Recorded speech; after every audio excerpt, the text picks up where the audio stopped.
नमस्कार. इंग्रजीचा अक्षरगट 1 ह्या व्हिडिओला सर्वांचा खूप छान प्रतिसाद मिळाला आणि बऱ्याच जणांची रिप्लाय आली की अक्षरगट 2 सुद्धा तयार करा. अक्षरगट 1 मध्ये फक्त 8 शब्द तयार होतात. त्यामुळे मी देखील आमच्या शाळेत पण शिकून झाला. आमच्या मुलांना वाक्यही छान वाचता यायला लागलेत, शब्दही छान लिहिता यायला लागलेत. त्यामुळे आम्हीही अक्षरगट 2 आजपासून चालू करतोय. म्हणून हा व्हिडिओ पण आज मी शूट करते. अक्षरगट 2 सुरुवात करण्यापूर्वी अक्षरगट 2 मधील अक्षरांचं स्ट्रोकनुसार लेखन कसं घ्यायचं आणि मी अक्षरगट 1 मध्ये देखील सांगितलं की लेटर घेताना कॅपिटल आणि स्मॉल लेटर एकसाथ घ्यायचं. मग जेव्हा तुम्ही अक्षरगट 2च्या शब्दांना सुरुवात करणार आहात त्यापूर्वी अक्षरगट 2 मधील ही 5ही अक्षरं DFMLE ही 5ही अक्षर घ्यायची आणि शब्द तयार करताना मात्र ही 5 अक्षरं आणि अक्षरगट 1 मधील 5 अक्षरं घेऊन आपण शब्द तयार करायचे आहेत. शब्द तयार करताना काय काय आयडिया वापरायच्या हे मी सांगेनच. त्या अक्षरगट 2 मधील 5 लेटर व अक्षरगट 1 मधील 5 लेटर वापरून भरपूर शब्द तयार होत आहेत.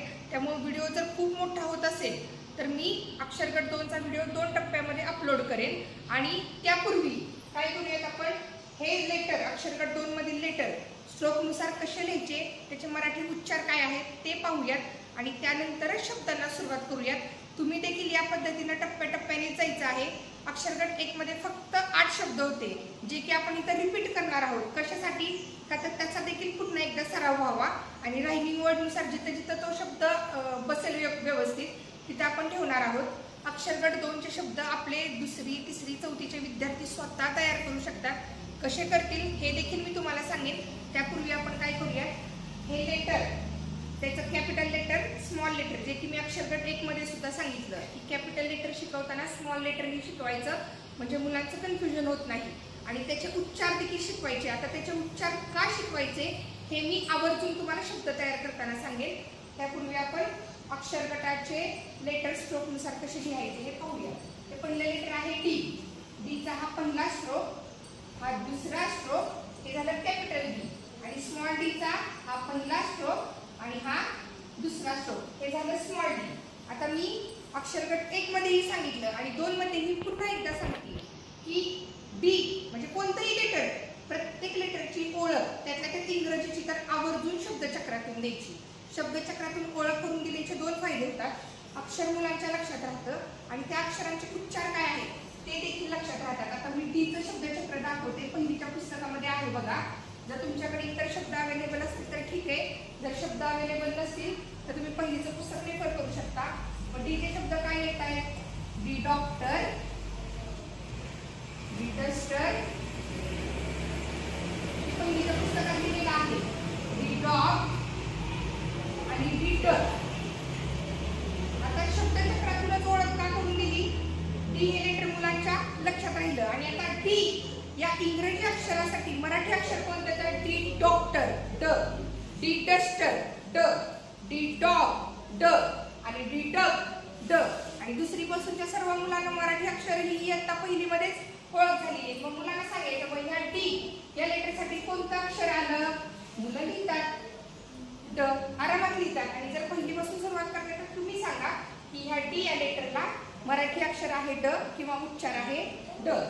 ही दिली आपण ड किंवा टी या अक्षराची ओळख करून. पुढचं लेटर आहे एफ. एफचा हा पहिला स्ट्रोक, हा दुसरा स्ट्रोक, हा तिसरा स्ट्रोक, हे कॅपिटल एफ आणि हे स्मॉल एफचा पहिला स्ट्रोक आणि दुसरा स्ट्रोक.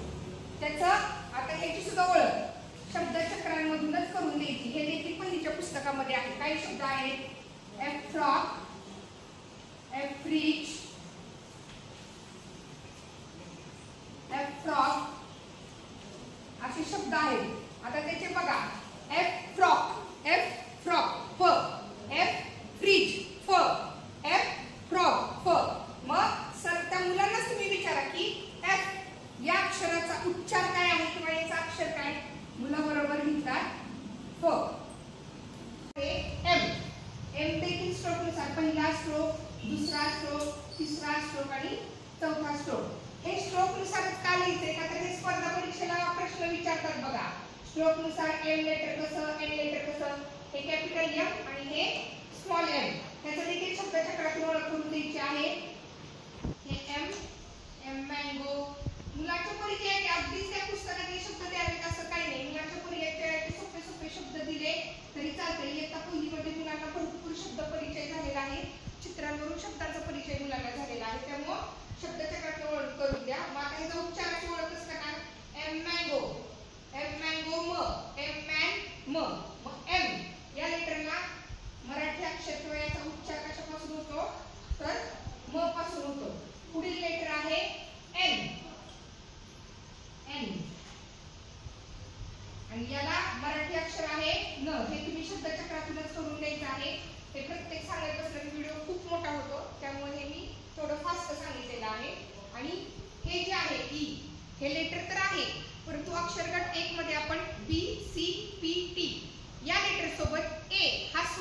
आहे. इंग्रजीचे 5 स्वर आहेत, ए, ई, आय, ओ आणि यू.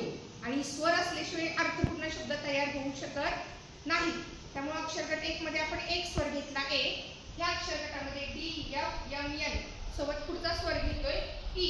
तुम्ही तुमच्या आवडीनुसार इथं जर दुसरा कुठला स्वर तुम्हाला घेऊ वाटत असेल तरी तुम्ही घेऊन नवीन शब्द तयार करू शकता. परंतु मला ई हा स्वर घेणं इथं सोयीस्कर वाटलं म्हणून मी ई हा स्वर घेतलेला आहे.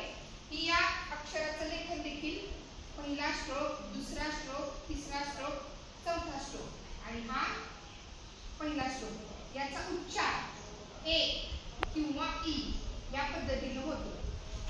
मग अक्षर गट 2 ला सुरुवात केल्यानंतर D, F, M, N, E हे capital letter, small letter plus त्याचे मराठी अक्षर किंवा त्याचे उच्चार याची ओळख करून द्यायची आणि यानंतर शब्दांकडे जायचं आहे. आता याच्यात शब्द भरपूर तयार होत आहे. मग त्या शब्दांची मांडणी राहिली वळनुसार किंवा त्याच्या उच्चारानुसार कशी मांडायची हे आपण बघूया. गट 2 मधील शब्द शिकवायला सुरुवात करण्यापूर्वी मी 2 गोष्टी आवर्जून सांगेन. पहिली म्हणजे जेव्हा तुम्ही शब्दांची ओळख मुलांना करून देताय तेव्हा तुम्ही स्वतःहून मुलांना अशा ह्या 10 अक्षरांवरून शब्द तयार करून तुम्ही आयते मुलांना देऊ शकता.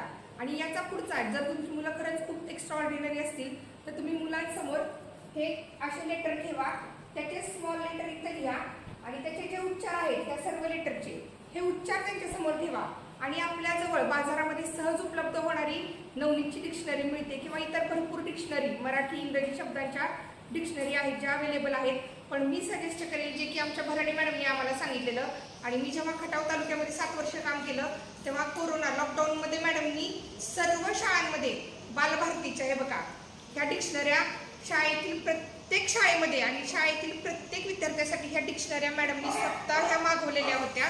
ह्या डिक्शनरीचा फायदा का, ही डिक्शनरी का वापरायची? डिक्शनरीचं नाव आहे माय फर्स्ट इंग्लिश मराठी डिक्शनरी, माझा पहिला इंग्रजी मराठी शब्दकोश. ही डिक्शनरी वापरण्यामागचा फायदा सांगते. या डिक्शनरीमध्ये बाजारात डिक्शनऱ्या भरपूर आहेत पण हीच का वापरायची? का तर या डिक्शनरीमध्ये हे बघा तुम्हाला पाहायला मिळेल शब्द आहेत, त्या शब्दांचं चित्र म्हणजे तो शब्द काय आहे, बॅट शब्द आहे तर बॅटचं चित्र, हे काय आहे फॅक्टरी तर फॅक्टरीचं चित्र, त्याचा उच्चार आणि त्याचे अर्थ. फॅक्टरी हा शब्द, त्याचा उच्चार आणि त्याचा अर्थ हे सर्व या डिक्शनरीमध्ये दिलेलं आहे. डिक्शनरी वापरण्यामागचा सगळ्यात मोठा फायदा काय की मुलांना अक्षर गटांमधून मुलं शब्दलेखन करणार. मग तुम्ही आयते शब्द द्या किंवा यातून मुलांना तयार करून शोधायला सांगा. यातून कसे शोधायचे शब्द मी दाखवते त्यापूर्वी. आता हे लेटर आहे, डी लेटर घ्यायचं. मग शब्द शोधताना काय करायचं, डी मध्ये जायचं. डी मध्ये गेल्यानंतर पहिलं लेटर काय असेल, पहिला शब्द काय असेल तो बघायचा. मी आता इथे जाते डी मध्ये, इथून डी ला सुरुवात आहे. शब्द कसे शोधायचे हे मी शिकवतेय. आता इथं काय आहे बघा, पहिलं डी, डी लेटर तिथं आहे का, आहे. ए लेटर आहे का, आहे. एम लेटर आहे का, आहे.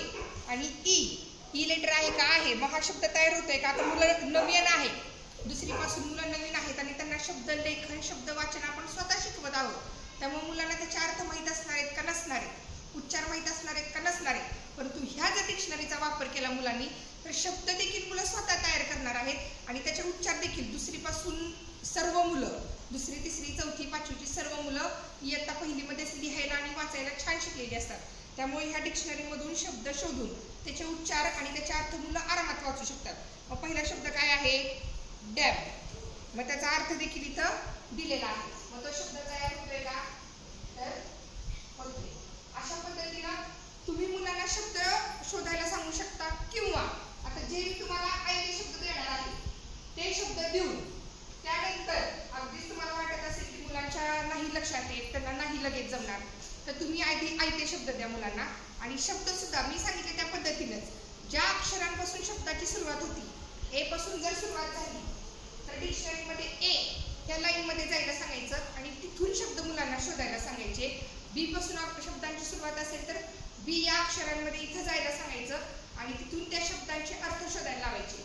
ही डिक्शनरी वापरण्याचा सर्वात मोठा फायदा काय होतोय, आपला हा उद्देशच काय आहे की सगळ्यांचं म्हणणं असतं मराठी मीडियमची मुलं इंग्रजीमध्ये कमी पडतात. त्यामुळे आता तर आपण बघतोय की इंग्लिश मीडियमकडे जाण्याचा मुलांचा ओढा खूप मोठा आहे. परंतु आपण जर अक्षर गटांप्रमाणे गेलो तर जेवढी इंग्लिश मिडियमची मुलं वाचन करतात इंग्रजीचं, तेवढ्या सुपेरियर पद्धतीनं आपली मराठी मिडियमची मुलं सुद्धा खूप सुंदर वाचन आणि लेखन करू शकतात। आणि मी पुन्हा पुन्हा सांगते, हा डिक्शनरी वापरण्याचा सर्वात मोठा फायदा काय आहे, तर फक्त लेटरवरून मुलं शब्द तयार करायला शिकले, तयार झालेले शब्द वाचायला शिकले, आणि ही डिक्शनरी जर वापरली तर मुलं ह्या डिक्शनरीमधून मुलांना त्या शब्दांचे अर्थ कळणार आहेत आणि मुलं अर्थपूर्ण वाचन आणि लेखन करायला शिकणार आहेत। तेव्हा मी आवर्जून सांगेन, प्रत्येकाने बालभारतीची ही डिक्शनरी मागवा आणि त्यानंतर अक्षर गटाला सुरुवात करा। बघा, तुमच्या शाळेतील सर्व मुलं अतिशय सुंदर, अर्थपूर्ण आणि समजपूर्वक इंग्रजीचं वाचन आणि लेखन करायला शिकणार आहेत। आता आपण शब्द कोणते तयार होत आहेत त्याला सुरुवात करूया। शब्दांना सुरुवात करूया। पहिल्यांदा 2 अक्षरी जे छोटे छोटे शब्द आहेत ते आपण घेऊया। हा झाला ॲड। आता याचा उच्चार कसा शिकवायचा, मी ए चे तुम्हाला उच्चार सांगितलेले आहेत, अ, आ, ए किंवा अ। मग ए या अक्षराचा इथे उच्चार काय आहे तर ॲ, आणि डी या अक्षराचा उच्चार काय आहे ड। मग मुलं उच्चार देखील हे मी पुन्हा पुन्हा सांगते, हे अतिशय उच्चार महत्त्वाचे का आहेत, जर हे उच्चार अक्षर ओळख आणि अक्षर ओळखावरून मुलांना त्या अक्षराचे उच्चार जर जमले तर मुलं स्वतः ती शब्द वाचायला शिकणार आहेत। आपल्याला जास्ती कष्ट करण्याची गरज नाही, परंतु हे त्यापूर्वी हे करून घेणं अतिशय महत्त्वाचं आहे, तरच मुलांना उच्चार छान जमणार आहे। मग सुरुवातीला 2 अक्षरी शब्दांपासून आपण सुरुवात करूया। हा झाला ॲड। आता पुढचा बघा, ए आणि एन, एन, ए आणि एम, एम किंवा एम, आपण जनरली एम म्हणतो, एम देखील याचा उच्चार होतो। त्यानंतर ॲड, 3 अक्षरी शब्दांकडे गेलो। हे शब्द आपण कुठल्या सिरियलनुसार घेतलेले आहेत, ए या लेटरपासून सुरुवात झालेले शब्द आपण इथं घेतलेले आहेत। पुढचा शब्द तयार होतोय अँड। आता हा शब्द शिकवताना बघा, आता अँड, एम हे याच्यावर येतेच, ॲ न कुठे आहे बघा, न, ॲ न, हे ॲ एमचं म, एम, ॲड, ॲ आणि हे ड। आता हे ए एन टी ह्याचा ॲ हा उच्चार आहे, आपण मुलांना सांगितलेलाच आहे। एनचं मुलं मग सुरुवातीला कुठं कुठं उच्चार करतील, एचं ॲ, एनचं न आणि टीचं ट, ॲ न ट। मग आपण मुलांना समजून सांगायचं, अँड ट हा जोड शब्द आहे, अँड ट। पुढे येतोय बघा, ए सी टी, एचं आहे ॲ, सीचं क किंवा स, इथं क आहे आणि टीचं ट, ॲक्ट, ॲक्ट। म्हणजे नुसते मुलांना आयते शब्द द्यायचे नाहीयेत, तर त्या शब्दांचं समजपूर्वक वाचन कसं करायचंय हे देखील तिथे तुम्ही सांगायचं आहे। आता हे तयार झालेले शब्द बघा, मी एकदा पुन्हा वाचन करून दाखवते, ad, an, am, ad, an, act, आणि ॲक्ट वरून आणखी एक शब्द आहे बघा, थोडा मोठा आहे, परंतु ॲक्ट शब्द वाचायला आल्यानंतर हा देखील शब्द द्यायला काही हरकत नाही, इनॅक्ट। असे सुरुवातीला ए या लेटरपासून सुरुवात होणारे हे सोपे सोपे शब्द द्या। आता याच्यानंतर आणखी कोणते शब्द तयार होत आहेत ते पाहूया। सर्व शब्द काही लिहिताना माझ्या लक्षात राहिले नव्हते, त्यामुळे मी काय केलं, जे शब्द मी तयार केलेले आहेत ते व्यवस्थित पद्धतीने इथे लिहून काढलेले आहेत। तर हे शब्द आपण कसे लिहिले, ए या लेटरपासून सुरुवात होणारे शब्द लिहिलेले आहेत। आता आपण शब्द रायमिंग वर्डनुसार कसे तयार होत आहेत, गट करताना शब्द भरपूर तयार होत आहेत, परंतु मी ह्याच्यामध्ये जेवढे शब्द तयार झाले हे सर्व शब्द मी रायमिंग वर्डनुसार गट केलेले आहेत। पुढच्या रायमिंग वर्ड्स बघूयात आपण। हे M A N, M A N. आता एमचं म हे मुलांना माहिती आहे, एचं ॲ हे देखील मुलांना माहिती आहे, आणि एन या लेटरचं न। मग हे तुम्ही मुलांना सांगा, सुरुवातीला एका शब्दाचं जर सांगितलं ना, एमचं म आणि ए, मॅ न, आणखी एखादं तुम्ही सांगा, C A N, CAN, can. मग त्याच्यानंतर तुम्ही पुढचा जर शब्द दिला तर मुलं 100% वाचन करणार। तिथून त्यांना शोधायला सांगा, मुलं शोधतील, एफला काय आहे, फ आहे, एचं मुलांना माहिती आहे, ॲ, एनचं न। मग मुलं बरोबर अंदाज करून वाचन करायला शिकतात। मॅन, कॅन, फॅन, आणखी कोणता शब्द होतोय, टॅन, पॅन देखील होतोय। अशा पद्धतीनं हे शब्द तयार होत आहेत। आता पुढचे शब्द पाहूया। पुढे आपण काय केलेलं आहे, ए डी किंवा शेवटी डी येईल किंवा शेवटी ए डी हे रायमिंग घेऊन आपण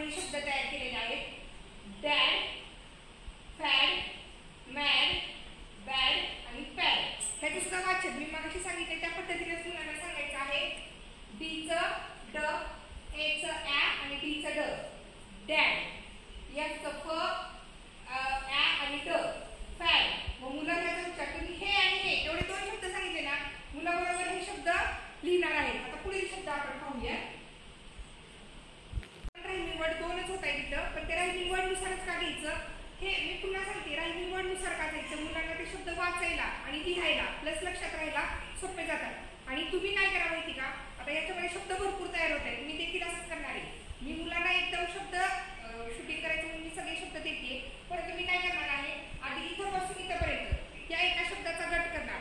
आज एवढे शब्द घेणार, हे शब्द मी सुरुवातीला आयते देणार आहे आणि त्याच्यानंतर या सर्व शब्दांचे अर्थ मुलांना स्वतः शोधायला सांगणार आहे, स्वतः लिहायला सांगणार आहे। आणि त्याचं रिचेकिंग करण्यासाठी आपण विचारायचं ऍक्टचा अर्थ काय, एमचा अर्थ काय। कधी मुलांनी डिक्शनरीमधून शब्दांचा अर्थ शोधल्यानंतर मग तुम्ही शब्दांना जाताना टप्प्याटप्प्याने जावा। आधी हा शब्दाचा इथपर्यंत शब्दांचा टप्पा पूर्ण करा, याचे अर्थ मुलांना शोधायला लावा, याचे अर्थ लिहायला सांगा। मग याचं वाचन आणि लेखन मुलांना छान आल्यानंतर हा पुढचा टप्पा द्या, त्याच्यानंतर हा पुढचा टप्पा द्या। हे सुद्धा ह्या शब्दांचा टप्पा राहिली वरचा जरी टप्पा असेल, हे शब्द मुलं फास्ट वाचणार आहेत, परंतु ह्याचे अर्थ देखील मुलांना तुम्ही शोधायला सांगा, अर्थ लिहायला सांगा। मी पुन्हा सांगते, हे शब्द तयार करून शब्द वाचून अर्थ शोधून जर लिहिले तर मुलं इंग्रजीचं संपूर्ण समजपूर्वक वाचन करायला शिकणार आहेत। त्यामुळे मुलांना आवर्जून अगदी अक्षरगट 2 आपल्याकडे वर्ष आहे, अख्खं वर्ष पडलेलं आहे आणि इंग्रजी अक्षरगटाचे फक्त 5 गट पडत आहेत आणि आपल्याला अख्ख्या वर्षभरामध्ये अक्षरगट 2 ला तुम्ही अगदी सप्टेंबर एंडिंग पर्यंत अक्षरगट 2 शिकवलात तरी चालेल। आणि जर तुम्हाला ह्या शब्दांचे अर्थ जरी हवे असतील तर मला कमेंट करून कळवा, पुढच्या व्हिडिओमध्ये मी या सर्व शब्दांचे अर्थ देखील देत जाईल। पण जाताना तुम्ही ह्या पद्धतीने टप्प्याने जावा, इथपर्यंत घ्या, या शब्दांचे अर्थ शोधायला सांगा, लिहायला सांगा, परत हे शब्द द्या, त्याचं वाचन आल्यानंतर ह्याचे अर्थ शोधायला सांगा, लिहायला सांगा आणि त्यानंतर या पद्धतीने लिहा। आता पुढचे कोणते शब्द तयार होत आहेत हे पाहूयात। आता मी ह्या अक्षरगट 2 मध्ये शब्द कसे शोधायचे किंवा शब्द शोधल्यानंतर त्याचं वाचन कसं घ्यायचं, त्याचं लेखन कसं घ्यायचं किंवा त्याचे अर्थ कसे शोधायचे हे सर्व सांगितल्यामुळे व्हिडिओ खूप मोठा होत आहे। त्यामुळे मला तर वाटते की अक्षरगट 2 चे 2 किंवा 3 भाग होतील, ऍटलीस्ट 2 भाग तर 100% होतील। आता फक्त आपण रायमिंग वर्ड हा उच्चार असलेल्या रायमिंग वर्डचा हा आपण पहिला भाग करूयात आणि दुसरा भाग व्हिडिओचा मी ई हे लेटर घेऊन म्हणजे ई हा स्वर घेऊन मी दुसरा भाग करेन। आता ए चे राहिलेले शब्द आपण पाहूयात। आपण AP हे रायमिंग वर्ड असलेले शब्द शोधलेले आहेत। नॅप, मॅप, कॅप, टॅप आणि ॲप। याचं वाचन आल्यानंतर पुढचे शब्द पाहूयात। पुढील शब्द आहेत हे देखील आपण रायमिंग वर्ड नुसार घेतलेले आहेत आणि ॲप हा उच्चार असलेले बघा, हे सर्व शब्द आणि हा स्वराचा उच्चार असलेले शब्द आपण घेतलेले आहेत। हिचे आपण भाग 2 मध्ये पाहणार आहोत। पुढचे शब्द तयार झाले बॅट, कॅट, फॅट आणि मॅट। सुरुवातीला मी उच्चार असलेले का घेतलेले आहेत का तर इयत्ता पहिलीमध्ये मुलांना वारंवार चित्रामध्ये किंवा वेगवेगळ्या चॅप्टरमध्ये युनिटमध्ये हे सर्व शब्द झालेले आहेत, त्यामुळे मी सुरुवातीला हा उच्चार असलेले शब्द घेतलेले आहेत। आता राहिलेले शब्द तेवढे आपण पाहूया। पुढचे शब्द आहेत फॅट, नॅप, कॅप आणि टॅप। अशा पद्धतीनं हे सर्व शब्द मुलांना लेखन द्या, याचं वाचन द्या, याचा सराव करायला सांगा। उर्वरितचे तयार ई हा स्वर घेऊन जे शब्द तयार झाले ते आपण भाग 2 मध्ये पाहूयात। त्यापूर्वी त्या सर्व शब्दांचं एकदा मी वाचन करून दाखवते। Ad, an, am, at, ad, and, ad, at, इनॅट। इथपर्यंत शब्द द्यायचे, जसे की मी मगाशी सांगितले, इथपर्यंत शब्द द्या, ते वाचायला सांगा, त्याचे अर्थ शोधायला सांगा आणि हे सर्व शब्द इथपर्यंत वाचता आल्यानंतर हे शब्द द्या। Man, fan, can, pan, tan आणि बॅट। हे शब्द लिहिता आल्यानंतर वाचता आल्यानंतर अर्थ शोधल्यानंतर हे पुढचे शब्द द्या। Dad, fad, mad, bat, pad, dam, man. त्यानंतर nap, map, cap, tap, app. त्यानंतर बॅट, कॅट, फॅट, मॅट आणि त्यानंतर फॅब, नॅप, कॅप आणि टॅप। म्हणजे फक्त ह्या 10 लेटरवरून या उच्चाराचे एवढे शब्द तयार होत आहेत। ते शब्द मुलांच्या ओळखीतले आहेत, मुले हे सर्व शब्द वाचायला शिकणार आहेत, त्याचे अर्थ शोधायला शिकणार आहेत आणि याच्यामधून मुलं समजपूर्वक वाचन आणि लेखन करायला शिकणार आहेत। आता उर्वरित शब्द आपण पाहूयात भाग 2 मध्ये। तोपर्यंत ह्या सर्व शब्दांचा सराव करत आहात।